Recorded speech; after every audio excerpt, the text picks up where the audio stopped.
Hello and welcome to Rusted Junk, where this time we look at the 1985 film The Sure Thing, starring, John Cusack, Daphne Zuniga, Anthony Edwards, Tim Robbins, John Putch, Steve Pitt. Oh, there's loads. You're going to love this. Here's the trailer.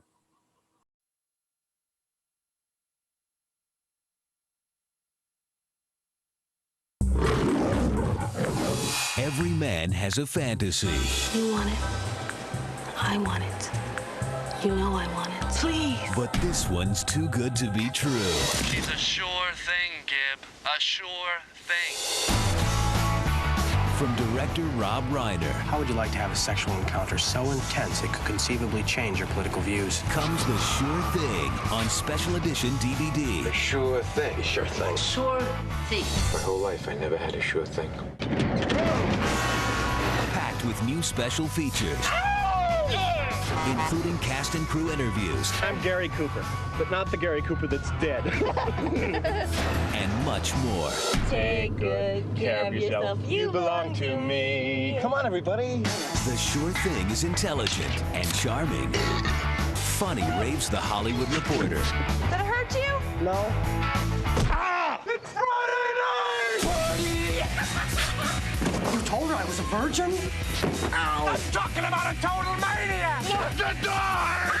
Take home the movie LA Weekly calls the greatest film ever made. The Sure Thing. Own it today on special edition DVD. Honey, what's the matter? You're not singing. I'm not going to sing if they're not going to join in. Well, come on, No, honey. honey. They're ruining it for everyone.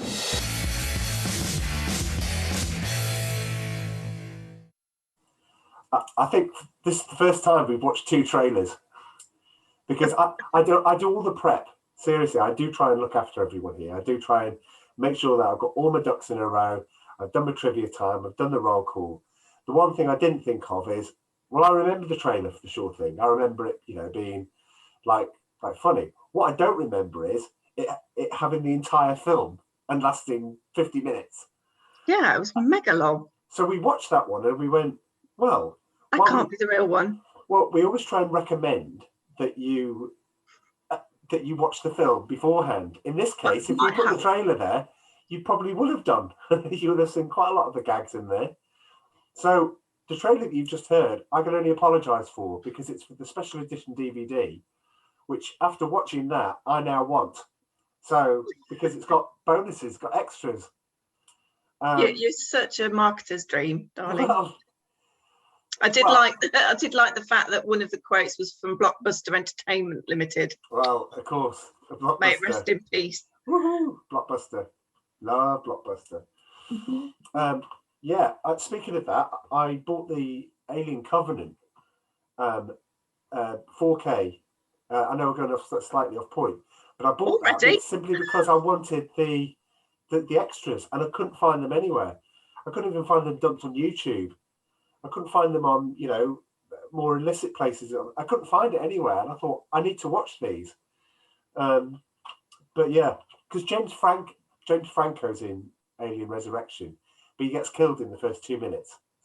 But you get his backstory, and I'm like, I want to see that. Anyway, special edition DVDs, 4Ks, let's not talk about that. Let's get to the film. I am, after the disaster that was last time with Back to School and me getting it horribly, horribly wrong. Well, I'm glad you admit that. No, me getting it horribly wrong, thinking that you'd like it. Mm. So we're now in the position where, give me the mark out of 10. You sure? Yeah. Can I write it down on a piece? I'll write it down a piece. I can't because you can't show it on the screen. I've got it in my head then. Well, how's that going to work? Well, I'm not going to lie. I'll tell you what's in my head. Oh God, you just amaze me sometimes, darling. Thank you, sweetheart. Right, I give it a 7. I had 6. I was a bit shocked as well. Wow. All those people that went, she's going to hate all of these films that you've got lined up. Well, No, I thought this was a good film. It wasn't very long. which that's not a problem. But I thought it was very well put together. I was a bit concerned because like a lot of the films about them trying to get over to LA, isn't it? Yeah, it's a road trip. Yeah.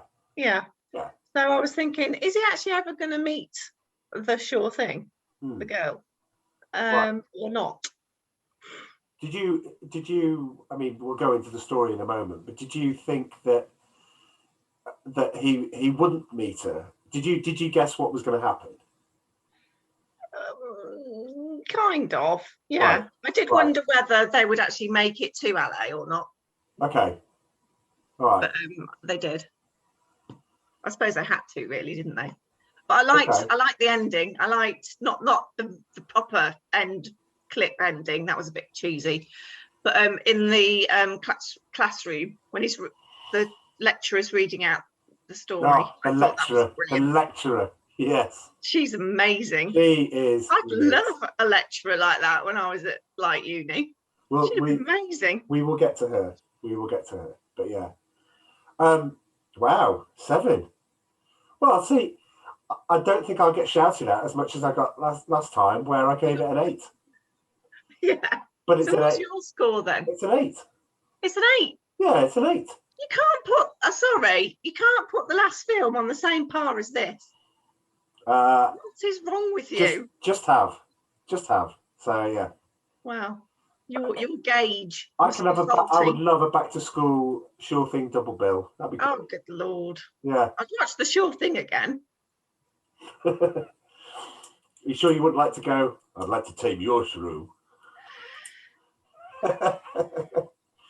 Anyway. No, you must know that makes me cringe. And I've recounted that for you and said that's just one of the most disgusting comments I've probably ever heard in a film, especially by there. It's just wrong. It's wrong on so many counts. Let's work on marine biology. Anyway, right. So,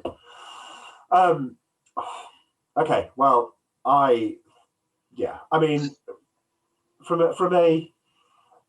this film taught me how to shotgun a beer, and we will get to that. And after that, I just thought it was the best thing in the world and the coolest thing to bring out whenever I had parties or something like that. It's going, we need to shotgun beers. Because when I got to college and I wasn't in public school anymore, which I hated, it's another story. Listen to the Breakfast Club podcast; it'll tell you everything. But we've covered that already. We've covered that. I felt this film had so many lines and so many good things in it, and the lines are well done. As you said, I think the direction is perfect.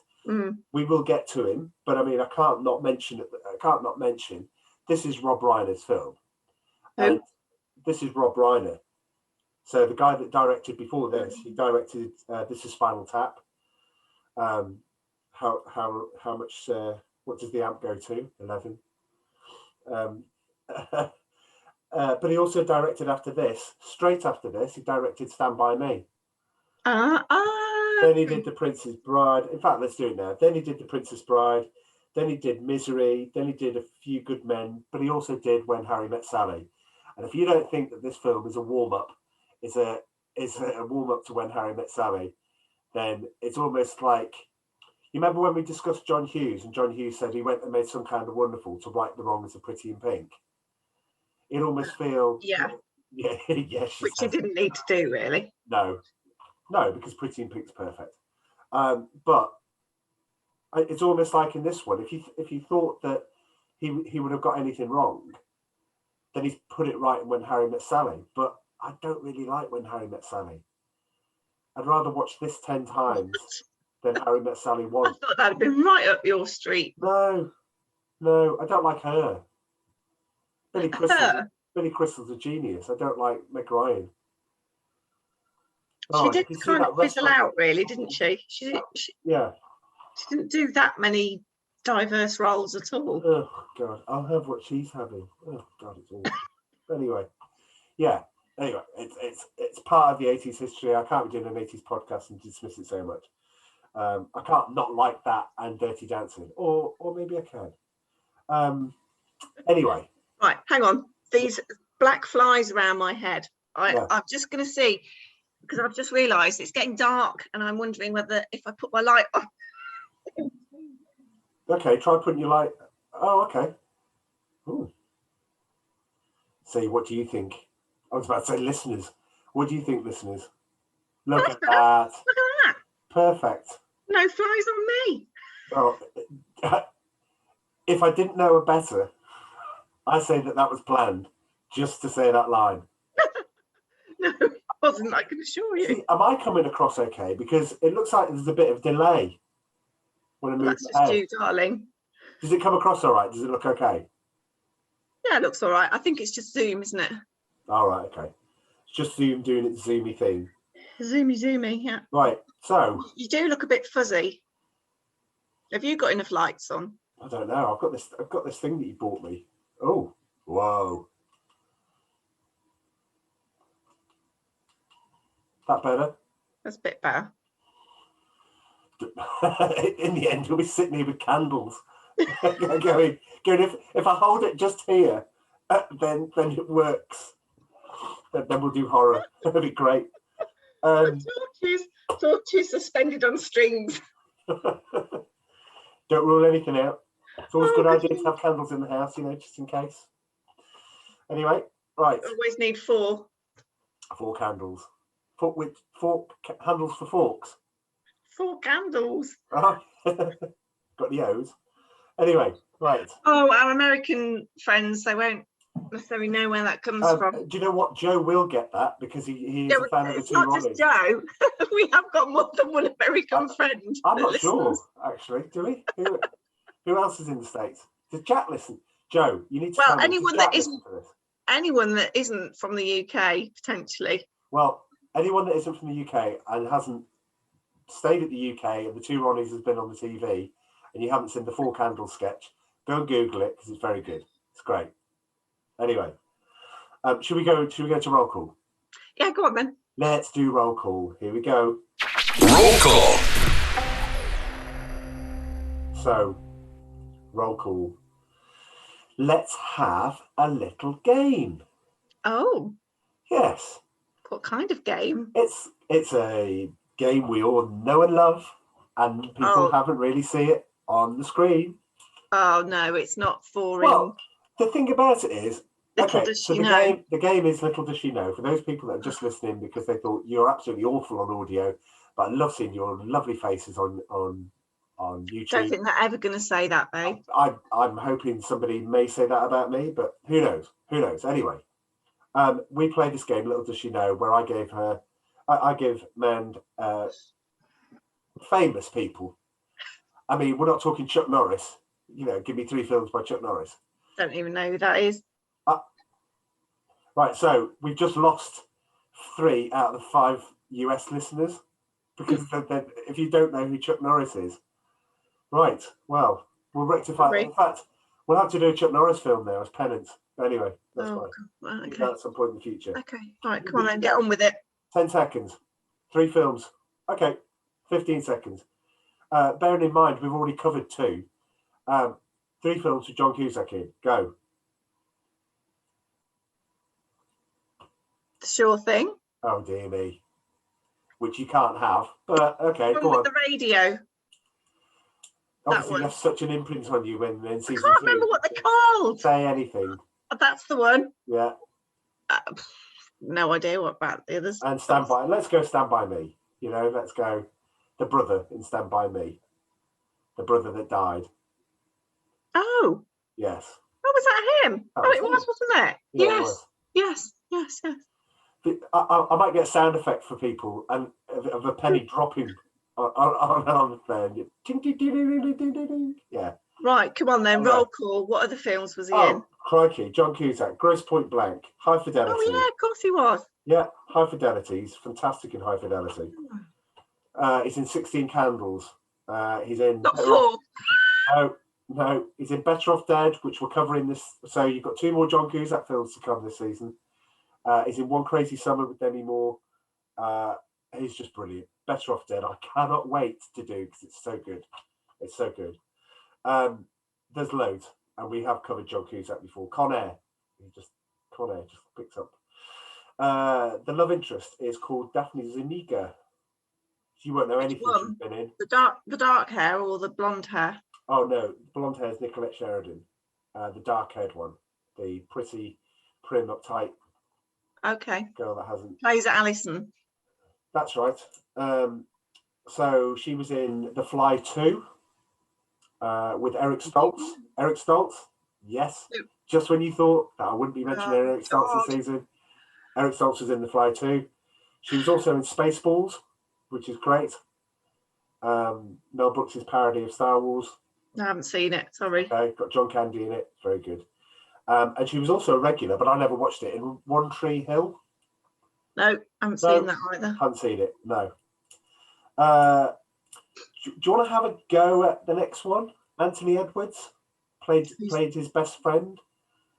The one that goes, I'm talking to you cordless.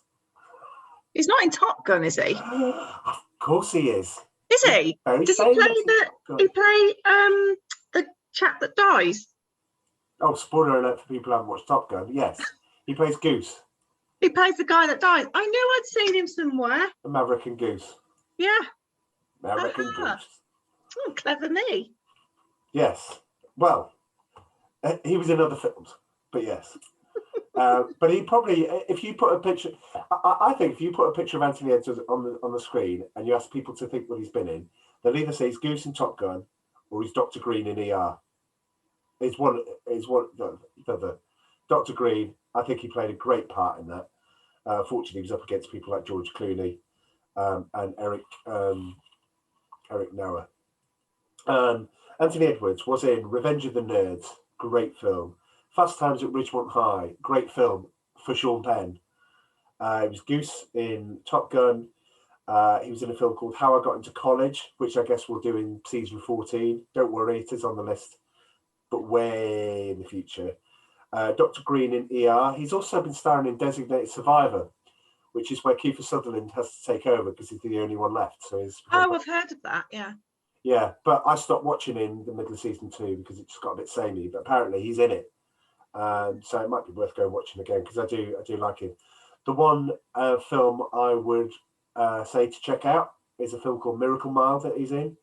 That's going to be my recommendation of the time. I don't know, we need to get a jingle for that or something. We need to have a standout film that I think you need to watch. Miracle Mile. He's meeting up a date and while he's waiting for the diner, takes a call and it's from an airman saying the Russians have launched, I think he's phoning his dad to tell his dad how much he loves him. And Anthony Edwards goes, you've got 59 minutes, click, puts the receiver back. You've got 59 minutes in the film to find out whether or not the airman's telling the truth. And it's what happens when he starts spreading this. It's so good. It's so good. Honestly, it's worth a watch. Would you like to go for Tim Robbins? Tim Robbins, who played Gary Cooper, but not the dead one. He's in it for what? 3 minutes, and he's brilliant in all three of those 3 or 4 minutes. I recognised him, and I recognised the name. Okay. I can't really remember any films that he was in. Well, Tim Robbins was also in Top Gun. He played Merlin. So was he? Yeah. Yes, he was. He's also in, and I can't wait, Howard the Duck. Yes. Every single time I mention it, I can't wait for the look on your face. And it's going to be amazing. I know. Yes. At some point, you're going to put me through that, aren't you? I'm going to have to, sweetheart. It's one of the... You've talked to so many people. You have to wait until it arrives in July. I know, but... She's not seen it. She's going to get to see it. And I'm like, I'm not quite sure if I should be excited about it or not. Well, you're going to have to wait because... Judging from your quality of scoring so far. Right. I'm going to try to see if I can get the... that's the... Trying to get rid of the flies around my... Yeah, I've given you the flies. A bit better. Yeah, you pass them over. Have you got the main light on? No. Why not? Well, should I have done that? Yeah. Okay, I didn't know that's part of it. Hang fire. Wait a minute. Flies. That better. Oh, look at that. Wow. There No we go. flies on you. Oh, the focus though. There we Yeah, go. there you go. Oh, that's Easy. better. Sorted. Smiles better. Right. Anyway, Tim Robbins. You'll have to wait for Howard the Duck, by the way, because it's coming on 4K in July. So I've ordered it. Oh, whoopee. Yeah. I'm so excited. Tim Robbins was in Bull Durham with Kevin Costner. He was also in The Player. I think I've recommended Bob Roberts so many times. I can't say that you need to go and watch Bob Roberts. Mystic River, of course, he was the guy that got falsely accused by Sean Penn. I don't remember him being in that. He was also with John Cusack in a film called Tapeheads, which they made 3 years after this, about music producers. He also starred again with John Cusack in High Fidelity, where he played the boyfriend of the girl that dumps John Cusack at the start. That's great. Arlington Road is in a new series called Castle Rock, which I haven't watched. Brilliant. Viveka Lindors. Who? Viveka Lindfors. She played the professor. I can't find anything else that she's really in. Oh, the lecturer. Yeah. I think she's good. Go and dance in the rain, make love in a hammock. Yeah, not sure that's good advice. No. She passed away in 1995. I couldn't really find anything else she's been in, and I just thought, when you compare, I remembered all the things that she was going to say, and I suddenly realised that, and not in the same sort of, you have your favourite teachers and things like that. I think you have your favourite screen teachers, and I just thought that she was great. She was brilliant, not like the history teacher in Back to School. Yeah, he was a bit mental. Just to finish them off, Steve Pink. Steve Pink just is credited as football player. Okay, but he ended up going on to be a director, and I don't know how we get this in every podcast. He directed Hot Tub Time Machine. Say it. Hot Tub Time Machine. Right. Hot Tub Time Machine 1 and 2. Oh. So he ended up becoming a director, and obviously John Cusack's in both of those. Oh no, he's only in one. He's only in the first one. Anyway. So, lastly, we get to John Putch. And there's a reason why I'm leaving until last place. Is because he plays his mate that he plays football with. You know, when they're going 2-on-2? And he's trying to impress. Guy? Yeah. His roommate? No, not him. Oh. No, the guy he plays football out on the lawn with him's chatting to. Blink and you miss him, and I'm surprised. I look at that and I go, that's Sean Brody from Jaws 3. And I'm just like, there you go. And he'd made that 2 years before. So there we go. I'll tell you what, it's like you're like a little film compendium, aren't you? Like, well, I hope so, because otherwise this would be a short podcast. 6 degrees of separation. Yeah. That kind of theory. You do that with these films. Well, yeah, because then you can jump from Jaws 3 to quite a lot of things. Yeah, you kind of link the connections together, and it all comes back round to Jaws. Jaws 3, I can jump straight to Lock, Stock and Two Smoking Barrels. Oh, good Lord. Right. Because it's got P.H. Moriarty, who plays Simon McCorkindale's assistant, is the bad guy that nicks the money in Lock, Stock, Two Smoking Barrels. There you go. I can play this all day. That's fine. If people write in, if they want a special edition of me just talking like this for an hour, I'm happy to. That's not a problem. I look a bit weird, and I'd have to have a suggestion. Can't just sit here and go, well, I've come up with Howard the Duck. Although you can get to Back to the Future really easily. Anyway. So, right. Let's start, shall we? I love you. You're such a nerd. Thanks, darling. Anyway, love the opening to this. Embassy Pictures. I had that logo, and I went, can't remember the last time I saw Embassy Pictures. No, I love film studio logos. I love the Universal one simply because of Jaws, and when that changed into the bright light and it coming around the globe. I love that, and love things like that. So that is really a geek who likes that sort of thing. But yeah, we've got a strong opening, a girl tanning up, Oh, this That was a girl. bit- Yeah, this girl. Yeah, she was tanning herself up. So, yeah. Well, she wasn't tanning herself up; she was oiling herself up. Yes. Well, But I'm sure, right? Now, this is the stuff I look at.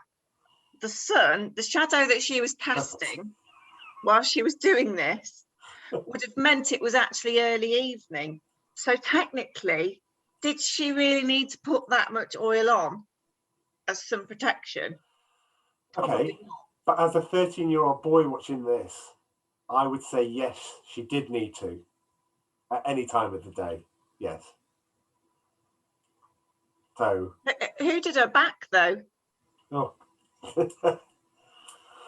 You know when they have that thing whereby you put a sentence into Google and you basically try to fool the search engine to give you no results because it actually doesn't exist. Those words have never been put into anything and don't appear in anything. And Google's AI goes, I give up. Who oiled the back of Nicolette Sheridan in The Sure Thing when it was completely unnecessary because it was in the evening might be one of those things. I would think. But anyway, who knows? Let's hey, try it at home. We're going to try it afterwards. It's going to be great. In fact, it's probably we're going to do it after we've uploaded this video. Google's AI is going to go, oh, this goon on this podcast show, he talked about it, and I'll get my own hit. So strong opening with that. We've got Huey Lewis, Heart of Rock and Roll, and we are introduced to Gib. Gib chats up by saying, consider the stars. The other thing, and he uses astronomy as his pickup line. And it's pretty dreadful. It really is. He does all of this and ends up with, how would you like a sexual experience? So, so powerful, it can conceivably change your political views. And like the girl goes, and then this meathead comes up and goes, would you like to dance? She goes, yeah, sure, thanks. You just think, yeah, you're trying too hard, friend. You're trying too hard. But meanwhile, Lance, his best friend, who was also at the party, who has this annoying thing, and I don't say that much in the film, Private Gibson, incoming, and chucks him a beer. That's the last thing that you do with a beer. You just give it to me, don't chuck it to me. Great, well, I can't open it for 5 minutes. Well, that's a lot of use. He says, I'm going to California. Gibb says, well, I'm going to New England. I'm going to college in New England. And then they separate. Then these, they both go to their respective colleges. It starts with Gibb writing to him and going, oh, yeah, it's all good here and all this. And you see that it's not really for him.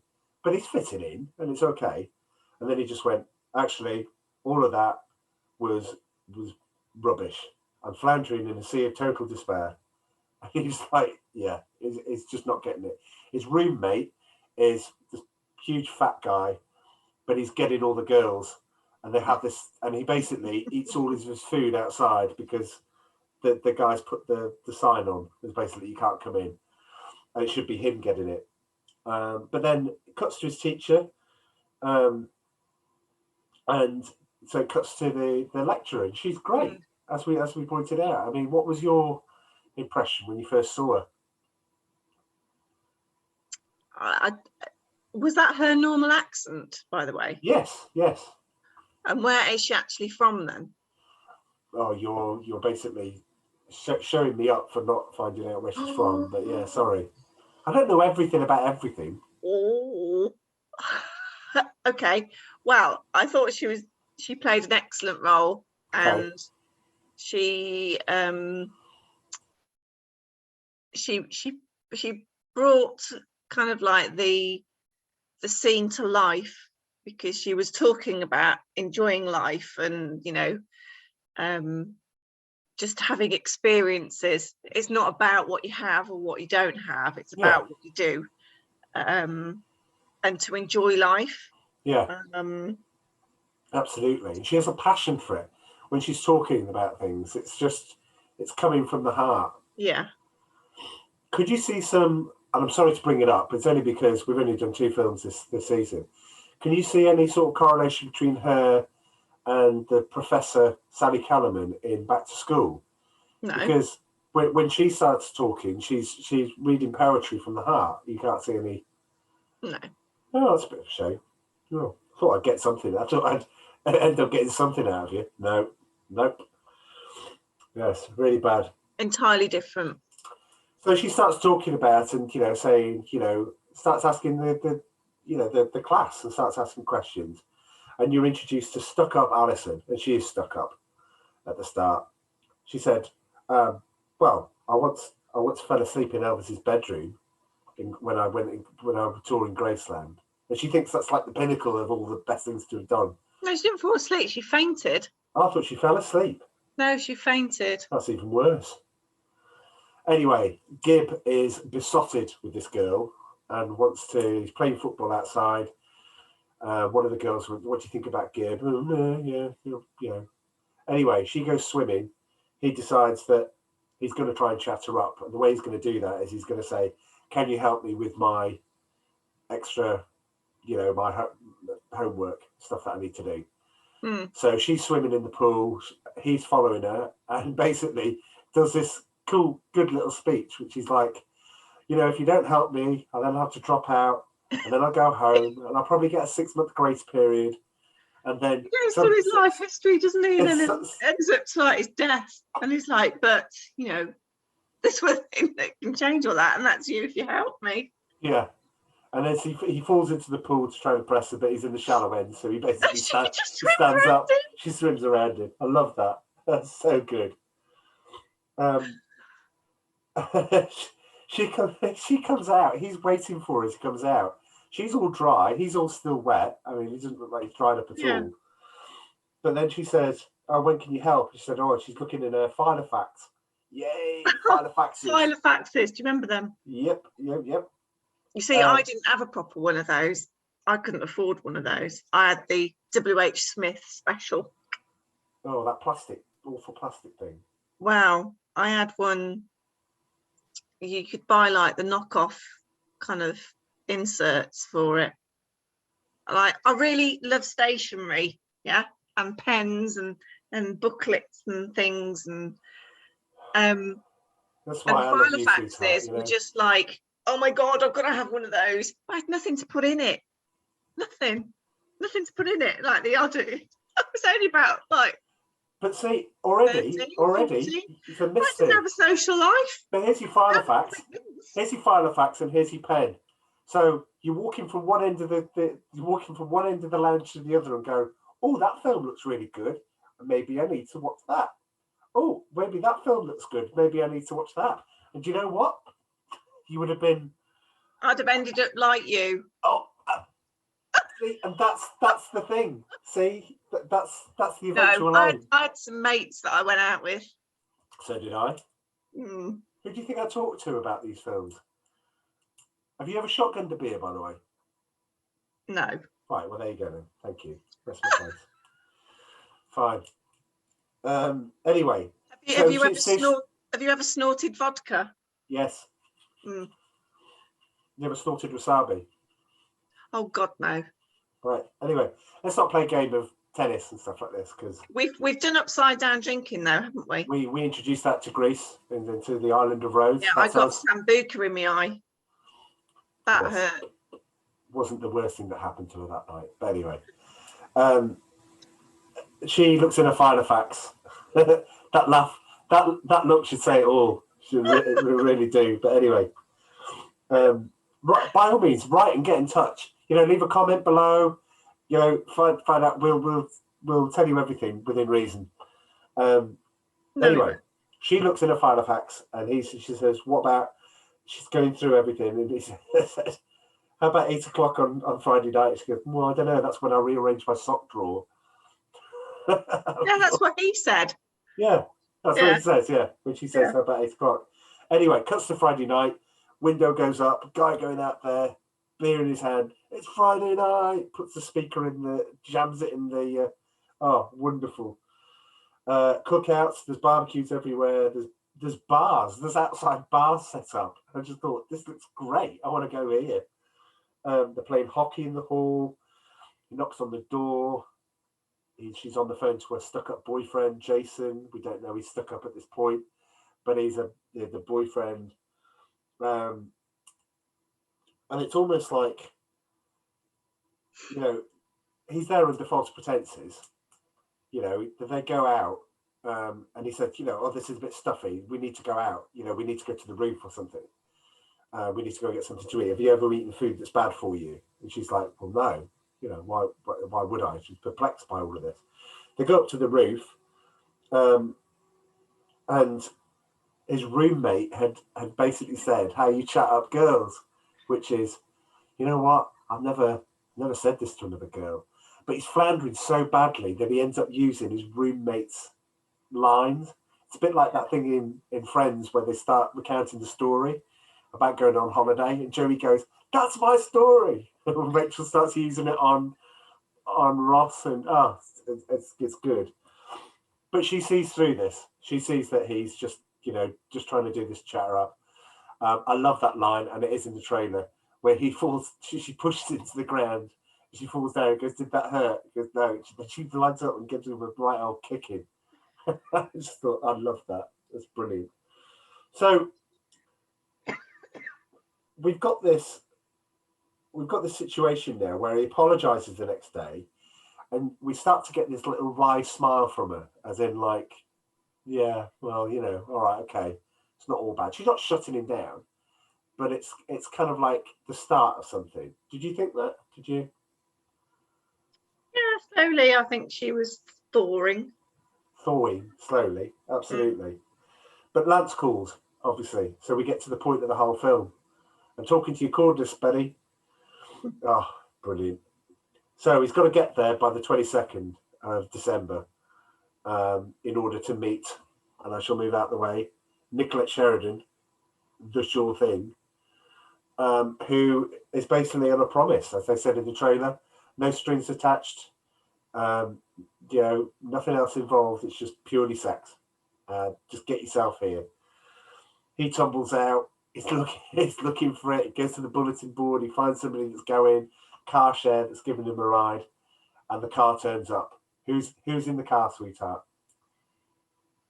It's Tim Robbins and his girlfriend. And Alison. And Alison. So they're all there. Tim Robbins, Gary Cooper, but not Gary Cooper that's dead. I know, it's still good.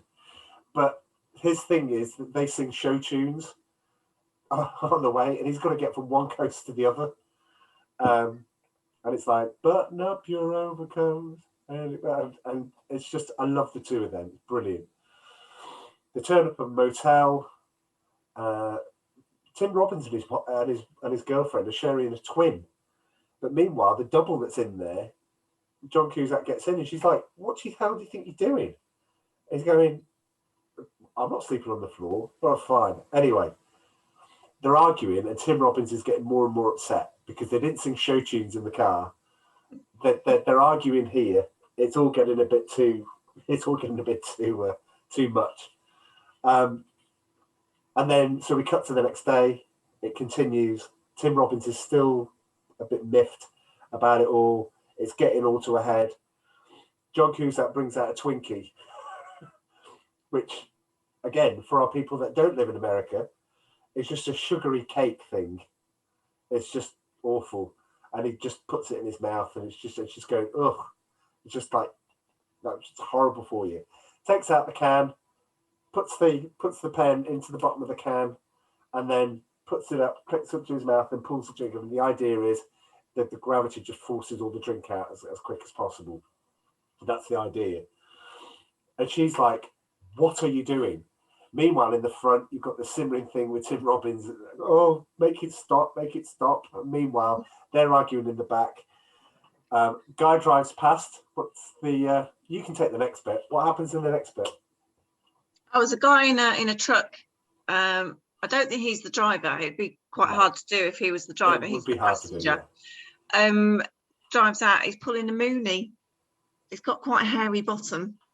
It's probably not the nicest bottom to see in the movie, but he's pulling a moonie, and like everyone in the car apart from Gib thinks it's awful. but Gibbs like cheering him on, going, yay, yeah.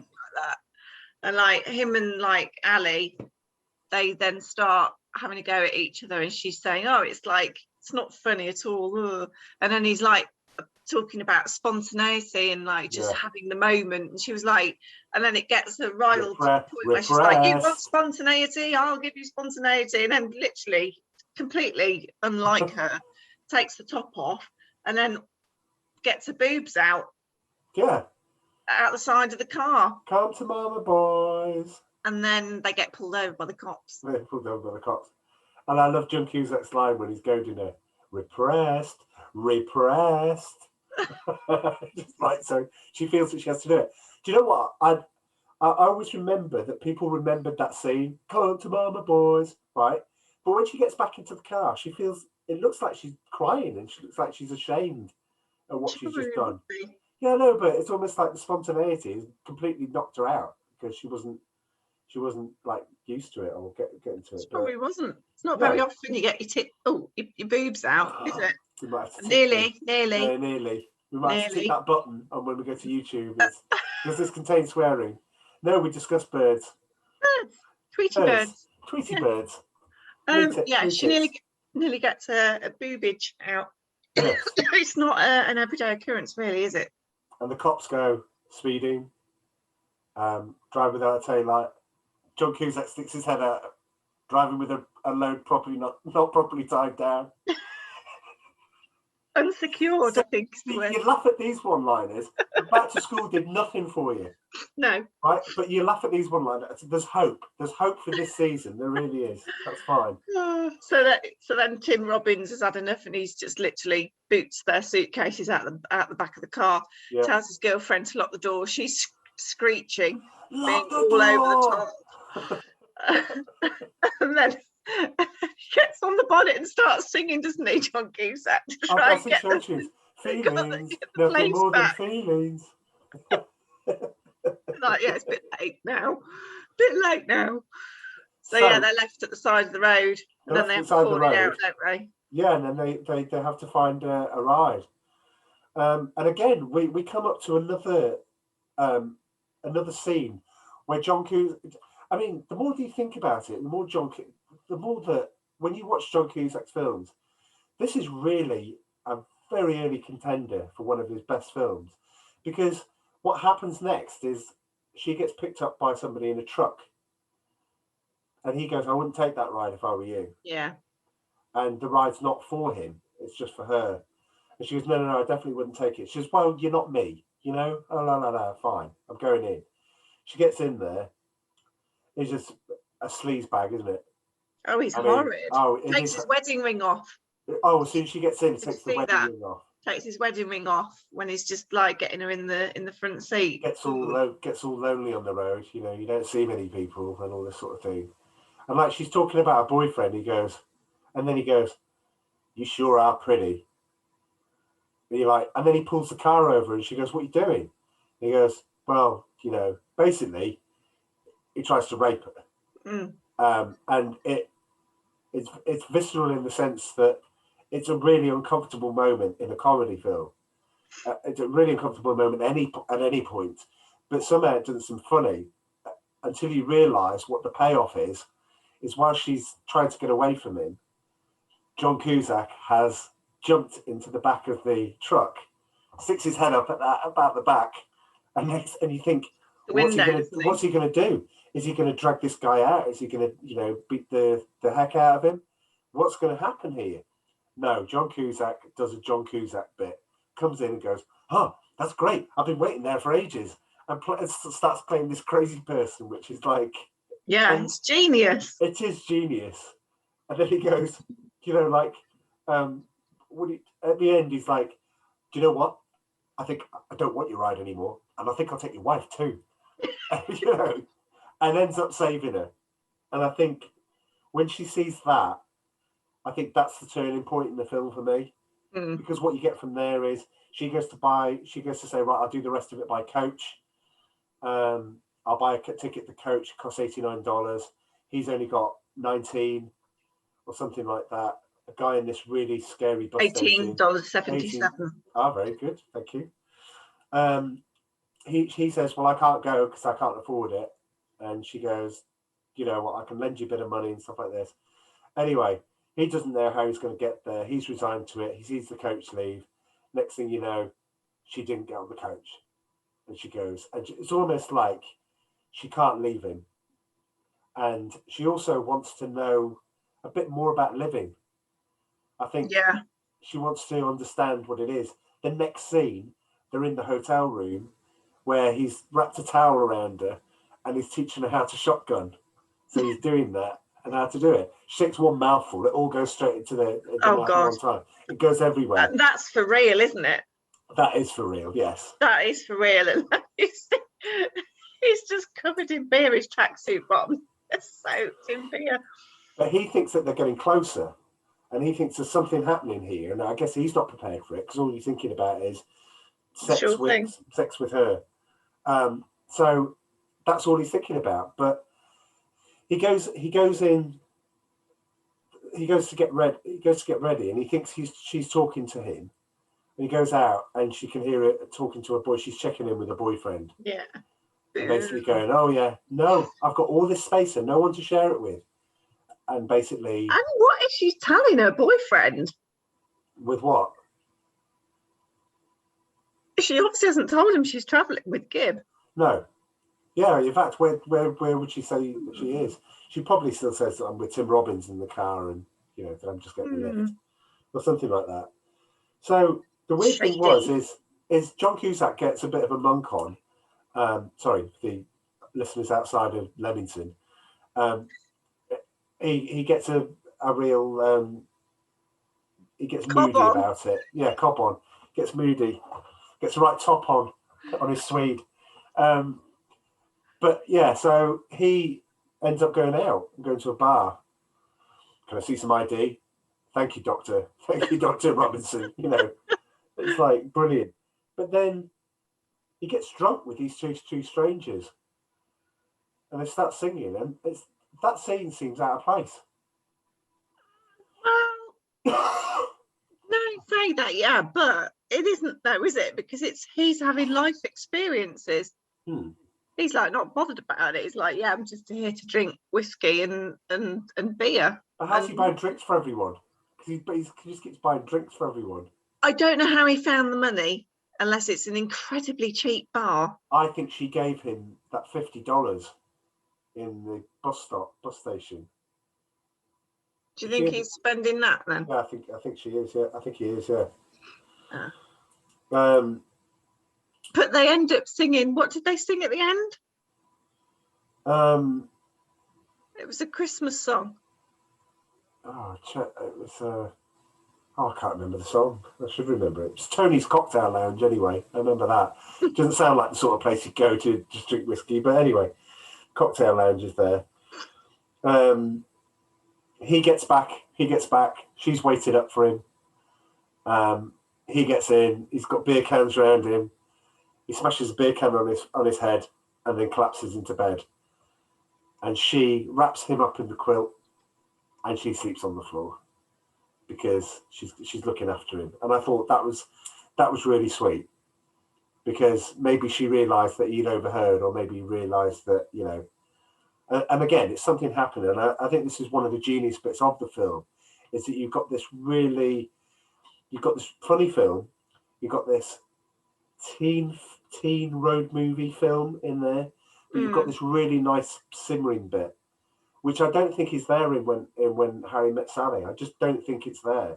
I think this is the film out of the two, because there's something happening, but nobody's compromising anything. She doesn't have a revelation. Go, oh, I didn't see it. I didn't see you. You're in front of my eyes. You're the best thing that's ever happened. It's not. It's slight changes that are happening. I just think it's wonderful. Anyway, we cut to him rushing her out the next day. She's got a remarkably clear head for somebody that's passed out. But quick, we've got to go because we've got a lift. Oh, she keeps checking the bathroom and the drawers and underneath the drawers. She doesn't take the bed because that's where she leaves the final facts and the money. But she gets a lift. They get a lift from an old lady. And I think I've already, spoiler alert, I actually told you this last night, didn't I? You did. But that's Mrs. Talmud from Chances Are. and she plays a lovely role in this. She's just talking to them like they're a couple, and it's lovely. And they talk about hypothetical if they got together, if they had kids. Well, she pretends she's pregnant because they've stuffed the stars of the jumper in order to get the lift. So she says, "Well, what are you going to call them?"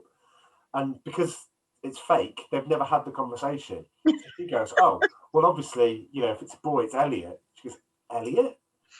Elliot? You don't want to call him Elliot. So you want to call him Nick. Nick's your friend, Nick's your buddy. Nick's the guy you go drinking beer with. Nick. Nick is dependable. Nick is dependable." I know some Nicks. They're not all dependable. Oh. Trust me. It doesn't always work that way. But anyway, so they get dropped off. They have no money. They go in. They're supposed to eat every 200 miles. She's got it all planned out in the Filofax. He gets there. They walk in. How could you lose your Filofax? You're all so good. This is the one thing that you plan everything in. How can you lose it? What are we going to do now? We've got a plan. They start walking. It's dark. They think it can't get any worse. The rain comes down. They find this little hut. They walk in and think, "Oh, we're saved." There's no roof on the hut. He finds a caravan. He picks up a rock. He's trying to get into the lock. And she goes, "Oh, I have my dad's credit card. I have my dad's credit card." He goes, "No, that works on a completely different type of lock." And she goes, "I have my dad's credit card." And he goes, "You have your dad's credit card." And it dawns upon him. And she goes, "Oh, but it's only supposed to be used for emergencies." And then he says, "Cut down with him. Well, maybe one will come up." Oh, I love that bit. It's great. Oh, I thought that's great. Do you know what? I'm loving the fact that you love this film. I genuinely do, because I think when you get to things like Better Off Dead, it's not as sweet as this. But when you get to One Crazy Summer, I just love the fact. It's really funny though, because I've never heard of this film until you'd mentioned it. Right. Like, why? Well, why had I never heard of it? It surely didn't go straight to DVD, did it? Or VHS rather. It went to the cinema. Yeah, it was on the cinema. I think it was big in the States. So when I talked to Joe and I said that we were doing this, but don't forget, this is our dun dun dun. Should have said it at the start. This is our first listener request. Listener 17. Is it 19 or 17? 17. 17. Listener That's 17. me. This is your doing. And do you know what? You've done good things here because thank you, Anthony. A proper film to watch. Thank you for picking a good film, Anthony, and I appreciate it. But also, Anthony, thank you for turning. This season could have gone somewhere else. So thank you for temporarily saving it. It's a shame it wasn't the first film. I'm sure I'll muck it up.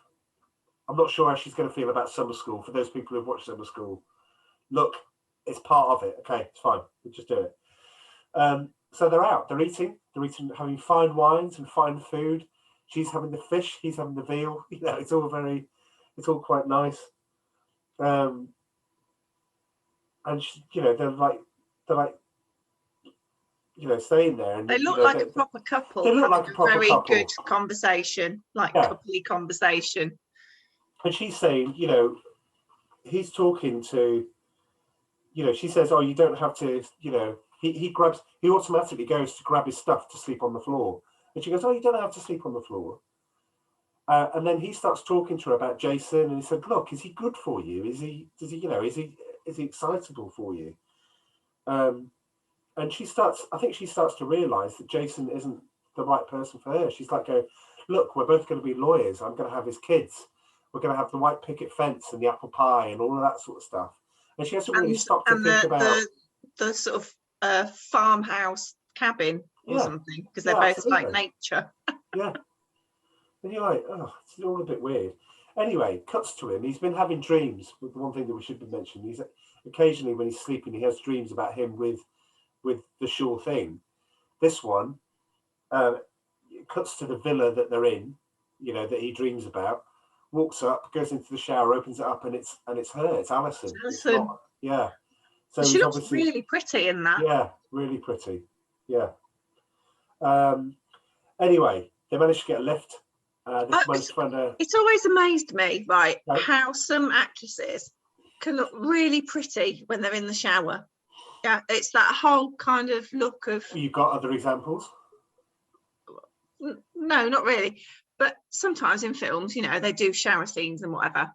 And the women in there, the women in there look absolutely stunning. And you think, oh, it can't be makeup because they're in the water. And I know you can get waterproof makeup, but they look like really natural. Okay. Yeah. When I get in the shower and I'm in the shower, I look blooming awful in the shower. It's like, sweetheart. Oh, don't be silly. It's like I've washed my makeup off. I've got bedraggled hair. I might have a little bit of mascara running down because it hasn't come off properly. But you've got wet hair, sweetheart, you know. Ladies look lovely in the shower. Just don't get it. Don't get it. Well, I think you look lovely in the shower, and I would always say, I've got an example for you. Elf, Zooey Deschanel, who plays his love interest, when she's singing in the shower. Yeah. And then he opens the door. She looks, and she looks better, I think, than she does when she's not in the shower. Yeah. Why is that? Don't know. Well, we've got an example here. Sorry, we've got diverted. We did get diverted. We're nearly at the end anyway. I thought it was important to talk about. It is important. Well, it's important to talk about actresses that look different in the shower. It's not something I had written down, but you know what? It's maybe one of the things. Must try harder. He managed to get a lift. He's travelling in a lorry and they're going to LA. The lorry stops and goes, "Where are you going to?" They go, "LA. We're in luck. That's where I'm going." She's asleep in his bunk bed in the back of the cabin.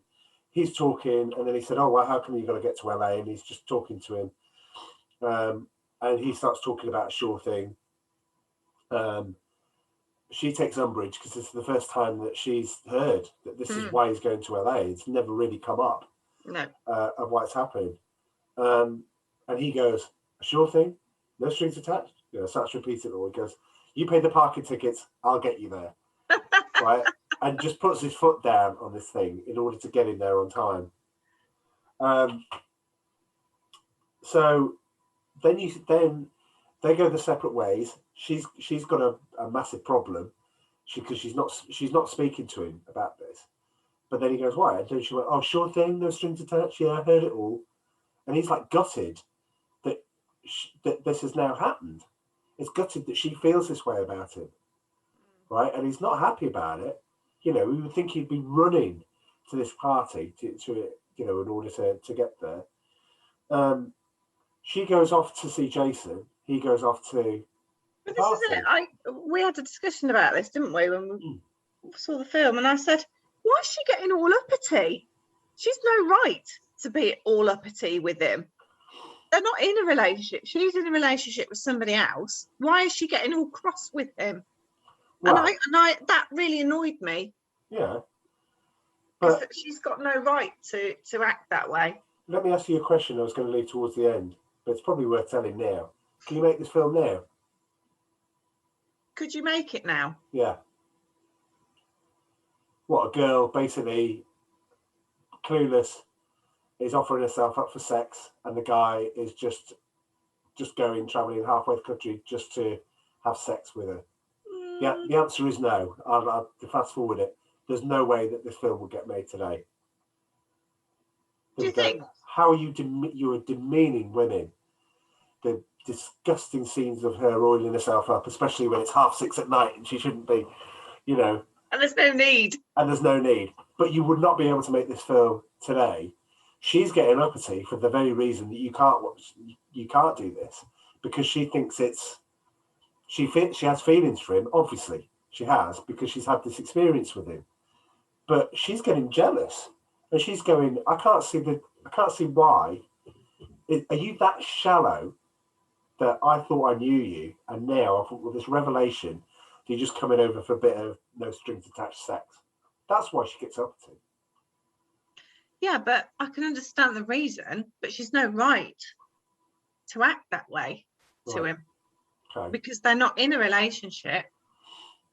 Yeah. If she just come out and said, "Actually, I've got feelings for you, and you know, and was completely honest," but then the film wouldn't have worked, would it? Yeah. So I guess it's all just because it's plot line and for the film, etc. But yeah, I just think, you know, in real life, she should have got a dressing down for acting the way she would have done. Yeah. Anyway, we meet Jason. Jason's a riot. So he's the most boring man in the world with very little charisma. His little tea collection. I cleaned this drawer out for you, and I bought these. I've got some space in the wardrobe, and I bought those hangers you like. I'm like, this is great. Oh, at least he's got attention to detail. Tea, what is it? An Earl Grey time? Is it a Lapsang Souchong time? It's certainly not an English breakfast, not though. An English breakfast That's tea for time. concentrating. So she turns around and she goes, "Have you got a beer?" Cuts to the party. In the party scene, Gib gets there. Anthony Edwards does his. Private Gibson incoming, chucks him a beer again, and basically said, "Oh, this is going to be great. It's fantastic." At this point, you realise his mind's not on doing this. His mind is on the fact that he's upset Alison. That's what's going through his mind, because he's nervous about meeting her. He's nervous about being seen with her, I think, just in case Alison, does come to the party, because it's a campus party. So you see that, and you see his nervousness. You cut back to Jason and Alison, and they're playing. What are they playing? Are they playing bridge, or they're playing some sort of card game where they're writing down the points? Isn't it something like gin rummy or something? Yeah, something like that. Anyway, no idea what that is. Just thought I'd pluck that out of thin air. He's writing down the points with a pen. She grabs the pen, sticks it in the bottom of the can, the shotgun for the can, and there's an almighty burp at the end of it. Yeah. And she goes, "Oh, okay," and he doesn't know what to make of it. She runs to the window and goes, "Look, there's a party. Do you know what? Have you never done anything?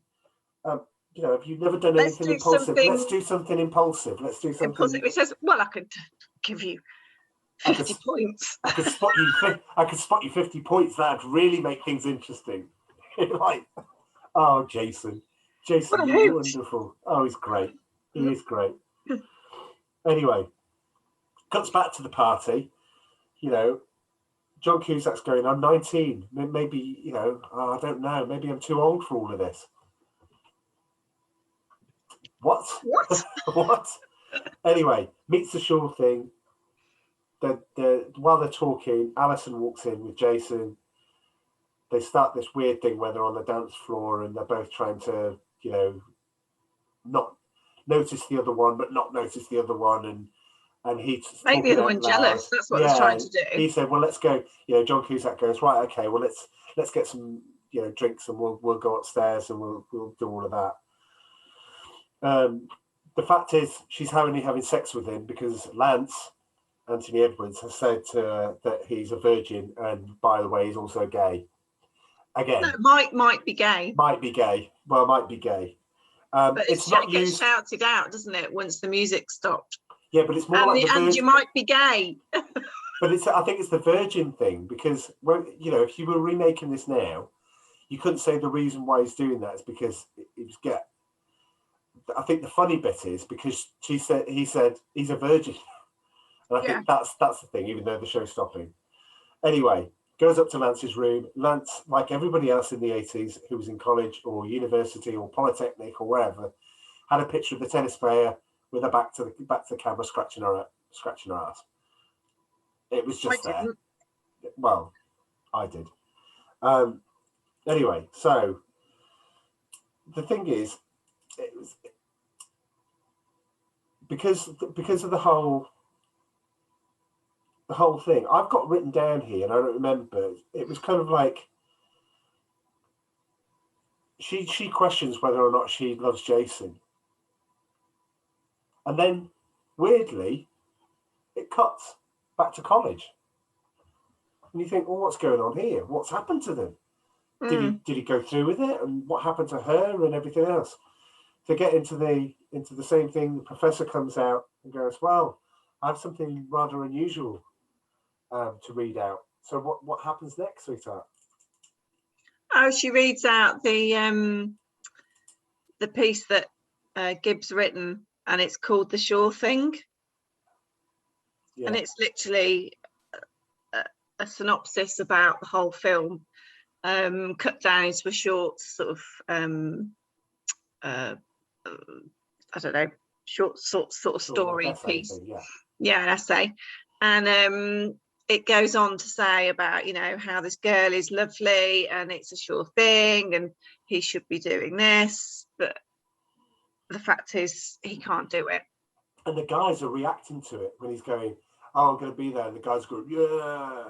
And at the end, when he doesn't do it, the shock is that he describes and says he can't because his affections are somewhere else. He can't because his mind is somewhere else. And all the guys in there go boo and chucking paper at him and stuff like that, right? As in like loser. And she turns around and she's like, "So you didn't go through with it?" And he's like, "Well, no." And are you still with Jason? With Jason, yeah. And then they could have done more with the ending because They next could have thing done. you know, It was a bit. They come together. Camera changes to like a different scene, and they're back on the roof, and then that's when they kiss. That's right, the roof. Yeah. And I thought, nah, that's and then just being and then silly. It's boom. The film just finishes. Yeah, and then it finishes. Yeah. So I thought that was a bit silly, really, how to end the film. I was a bit disappointed with that. Yeah, but all in all, I think now that we talked about it, I've loved talking. It was different with the uphill mountain we had last time. Oh God, I've really enjoyed. And I apologise to the listeners for that, but that was hard going in that film. Sorry. I thought we were going to watch it. I thought we were going to watch it again after this. Well, you're on your own there, mate. Thanks.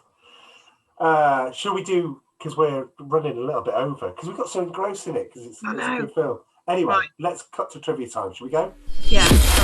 Trivia time. Right. Let's do. Let me pick a few. The Sure Thing was Rob Reiner's second feature. If you look on the wall in his room, in Gibbs' room, you can see a poster for This Is Spinal Tap, which I did notice, but I had to note down in trivia time that there's a Spinal Tap poster in there with the film that he did before this, which I thought, that's good, like that. So Nicolette Sheridan didn't do an awful lot. She just went through stuff. You know, when we do roll call, I mean, we didn't cover in roll call, because all she did was a film called Beverly Hills Ninja, starring Chris Farley, and Spy Hard, starring your favourite and mine, Leslie Nielsen, which was like not very good at all, despite the fact that Naked Guns are really good.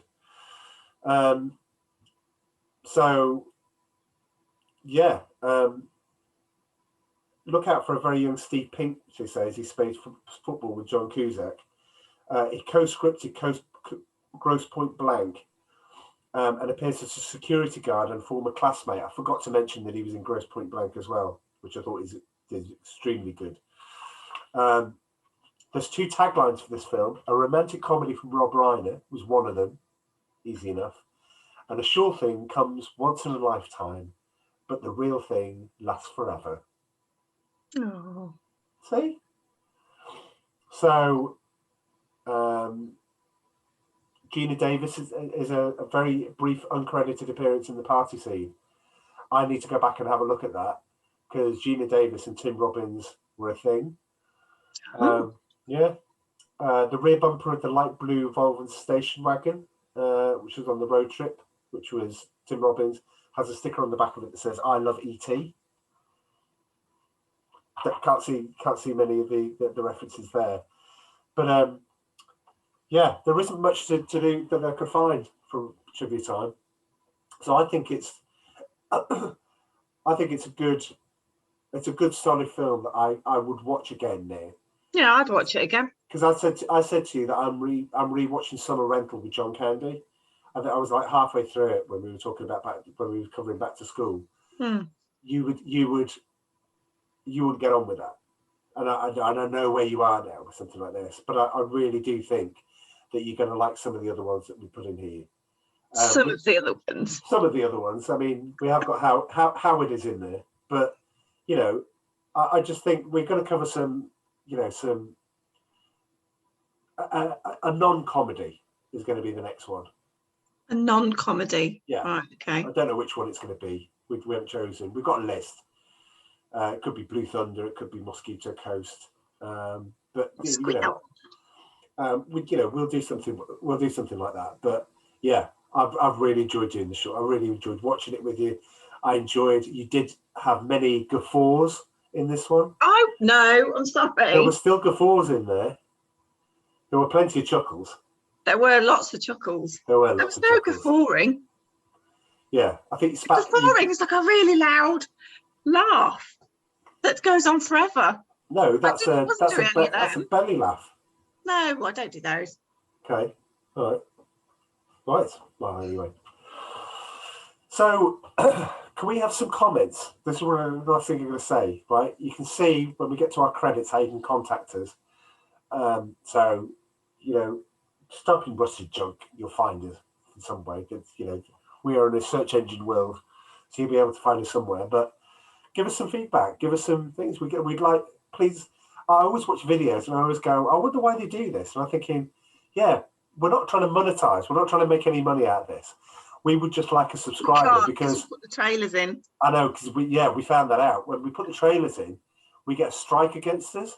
And Google goes, any theme tunes that have got anything else that is like copyrighted. So all the old pre-video stuff, I used to have for long time listeners, people that have been with us since Iron Eagle, know that I just put things in and I take a piece of music and intersperse it with quotes. Yeah. The first time I uploaded those, YouTube went, no, you can have them, you can leave them in there, but if you make any money, it has to go to Bill Conti or Frank Stallone, or all the other people that are there. This one, I thought, well, it's fine because we've had bespoke titles made for us, which I hope you like, by the way. I hope, again, give us good feedback or give us bad feedback. Yes, Rusted Unk again. Rusted Unk. Junk. It's all right. I get most people go, why did you obscure that for most of the podcast? So, that's fine. I mean, I get that. But just go and watch it and just pause it, do what every other kid in the 80s did.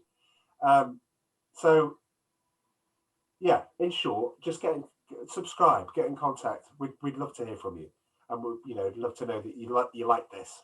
And if you're listening on audio, try video, see if you like it, and see if if you don't like it, just go back to audio. But however you listen, we love the fact that you're listening, and we're so excited about doing this